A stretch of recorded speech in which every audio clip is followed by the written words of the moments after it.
శ్రీ గురుభ్యో నమః. హరి ఓం. అందరికీ నమస్కారం. ఓ అర్జున, నీవు నాకు ఇష్టడవు కాబట్టి మరలా చెబుతున్నాను. నా యందు మనసు నిలిపి ధ్యానంలో మనసును ఆత్మకు అనుసంధానం చేసి నా మీద భక్తి కలిగి ఎల్లప్పుడూ ఏ పని చేసినా మనసు భగవంతుని మీద లగ్నం చేసి నన్ను ఆరాధిస్తే, శక్తి మేరకు సగుణోపాసన పూజలు చేస్తే, నాకు నమస్కరిస్తే, ప్రతి జీవిలోనూ ఆత్మను దర్శిస్తూ మనిషి శరీరానికి కాకుండా శరీరంలో ఉన్న ఆత్మకు నమస్కరిస్తే అటువంటి వాడు నన్నే పొందుతాడు. ఇది యథార్థం, ఎటువంటి సందేహము లేదు. ఈ విషయం నేను ప్రతిజ్ఞ చేసి చెబుతున్నాను.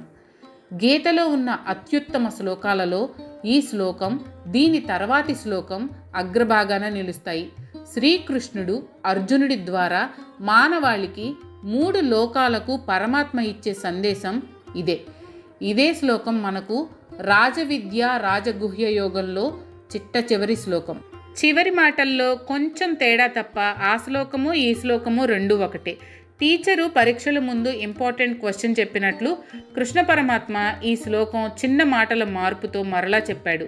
ఈ శ్లోకాన్ని మనం మరింత శ్రద్ధతో అర్థం చేసుకోవడానికి ప్రయత్నం చేద్దాం. ఈ శ్లోకం ఇంతకుముందు చెప్పబడిన కర్మయోగ సారం.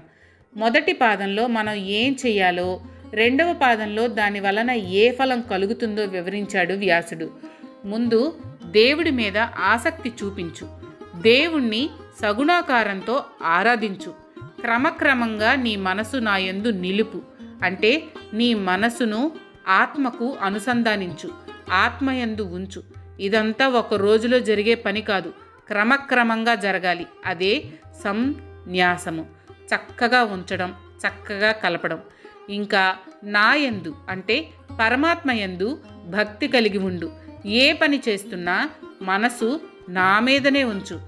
ఎల్లప్పుడూ పరమాత్మను సగుణోపాసన ద్వారా ఆరాధించు, పూజించు, భజించు, నమస్కరించు, అంటే నీలోని ఆత్మస్వరూపానికి నమస్కరించు.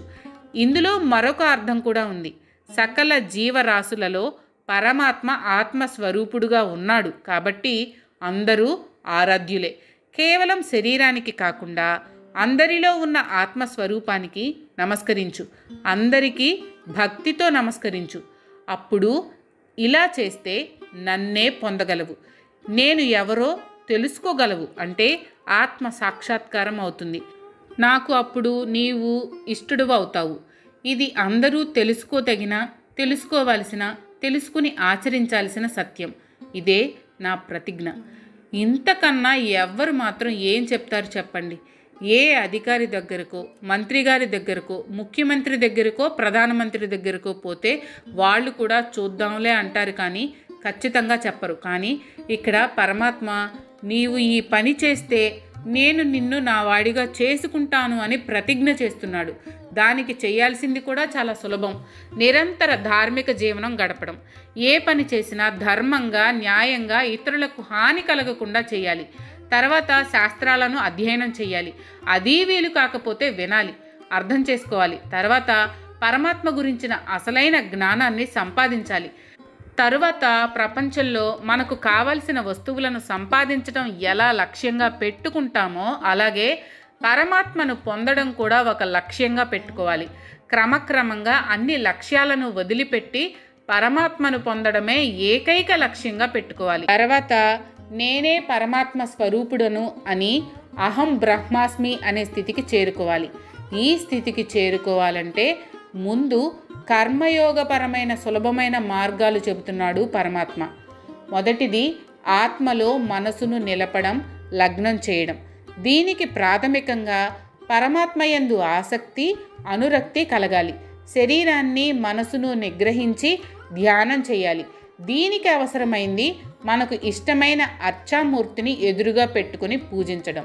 రెండవది, ఏ పని చేస్తున్నా, అది చదువైనా, ఉద్యోగమైనా, వ్యాపారమైనా, రాజకీయమైనా ఏదైనా కావచ్చు, దేవుడి మీద భక్తి, శ్రద్ధ కలిగి ఉండాలి. మూడవది, దేవుణ్ణి ఏకాగ్ర భక్తితో, అనన్య భక్తితో, ఇతర చింతనలు లేకుండా పూజించాలి, ఆరాధించాలి. నాలుగవది, సకల జీవరాశులలో ఆత్మస్వరూపుడుగా చైతన్య స్వరూపుడుగా ఉన్న పరమాత్మకు నమస్కరించాలి.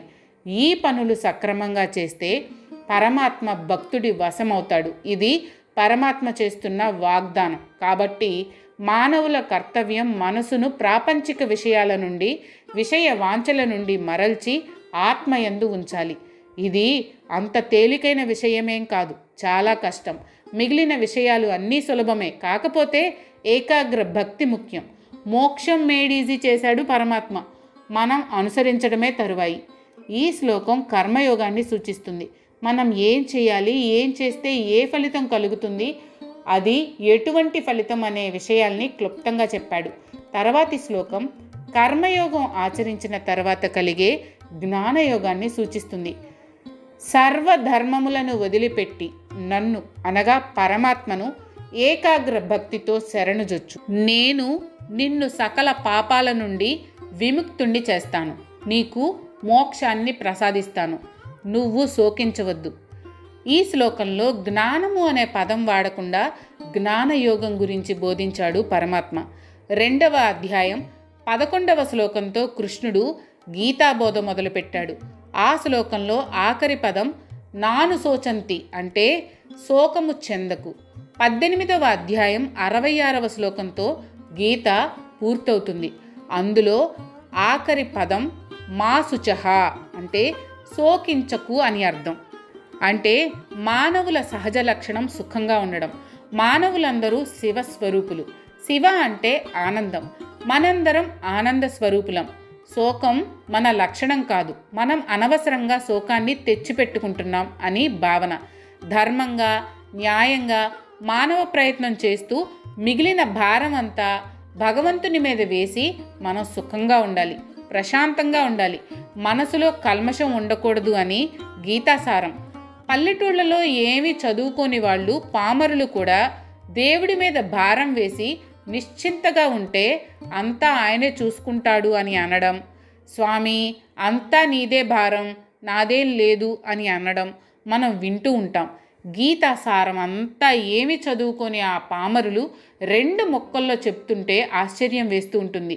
గీతలో ఈ శ్లోకం, దీనికి ముందు చెప్పబడిన 65వ శ్లోకం అత్యంత ప్రాధాన్యమైనవి. ఈ 2 శ్లోకాలు అర్థమైతే గీత మొత్తం అర్థమైనట్లే. ఈ శ్లోకంలో మొదటి 2 పదాలు సరిగ్గా అర్థం చేసుకోకపోతే విపరీత అర్థాలు గోచరిస్తాయి. నీవు ఏ పని చెయ్యకు, నీ ధర్మాలు అన్నీ వదిలిపెట్టు, నా దగ్గర కూర్చుని పూజించు, భజన చెయ్యి, నీకు మోక్షం ఇస్తాను అని పైపైకి కనిపించే అర్థం. పని చేయకుండా ఏ వ్యక్తి ఉండలేడు, అది సాధ్యం కాదు అన్న కృష్ణుడు ఈ మాటలు ఎందుకు చెప్తాడు? పైగా అర్జునుడికి నీ స్వధర్మం అయిన క్షాత్రధర్మం ఆచరించు, యుద్ధం చెయ్యి అన్నవాడు అన్ని ధర్మాలు వదిలిపెట్టు అని ఎందుకు చెబుతాడు? కాబట్టి ఈ మాటలకు పైపైన అర్థం తీసుకోకుండా లోతుగా అధ్యయనం చేయాలి.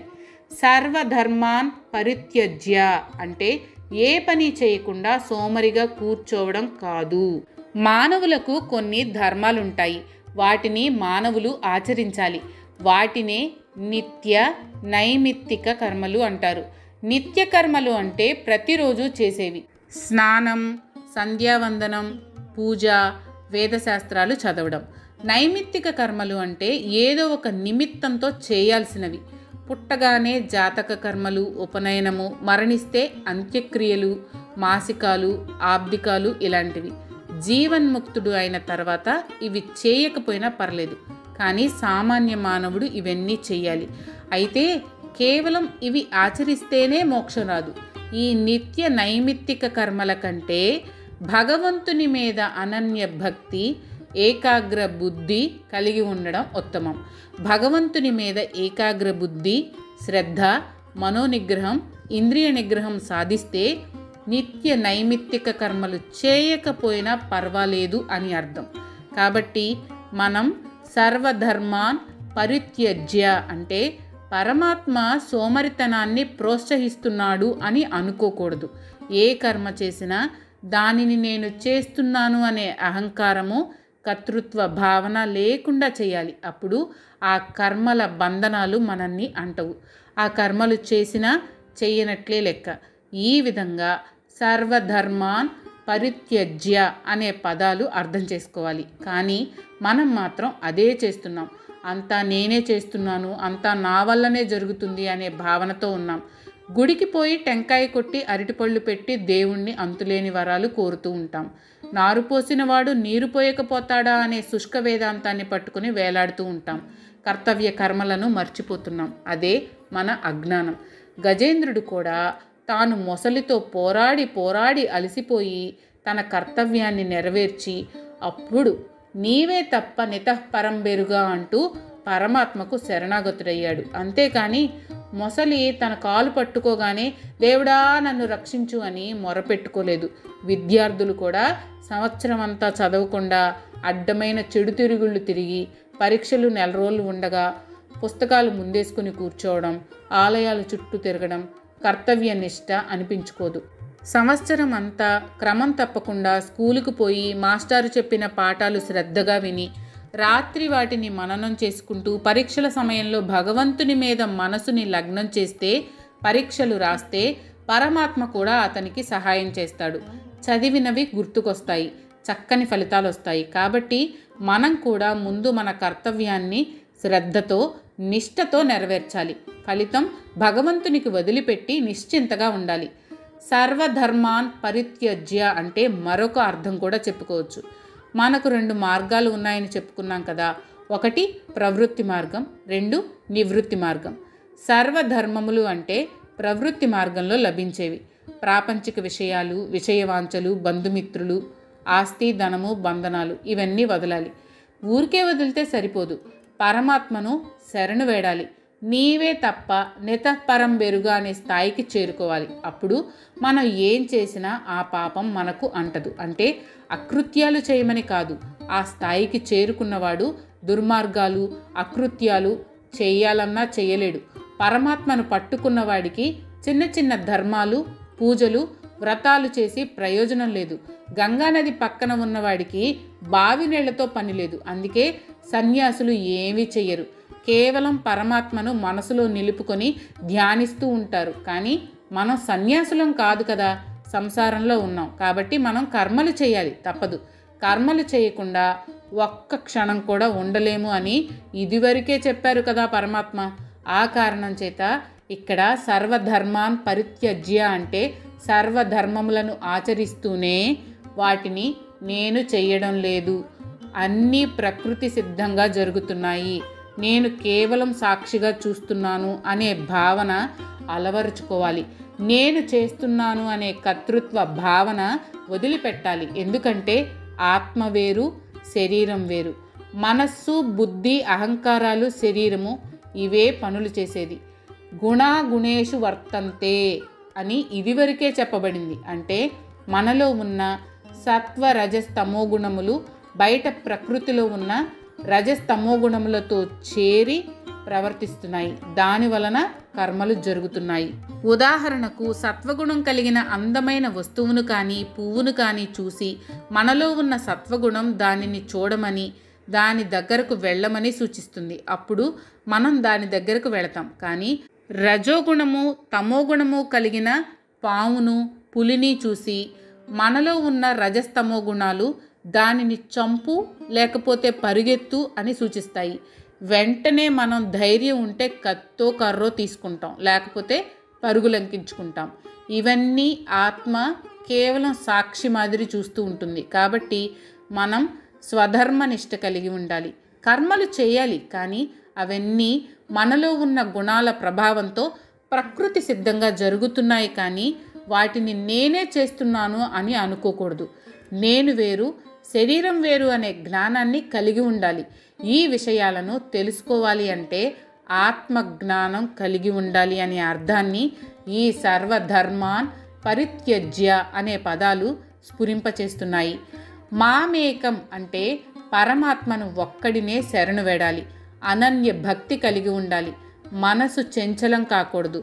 చెట్టుకు మొదట్లో నీరు పోస్తే చిటారు కొమ్మకు కూడా చేరినట్లు పరమాత్మను ఏకాగ్ర బుద్ధితో పూజించి ధ్యానిస్తే అన్ని దేవతలను పూజించినట్లే, అన్ని ధర్మములు ఆచరించినట్లే, అన్ని కర్మలు చేసినట్లే.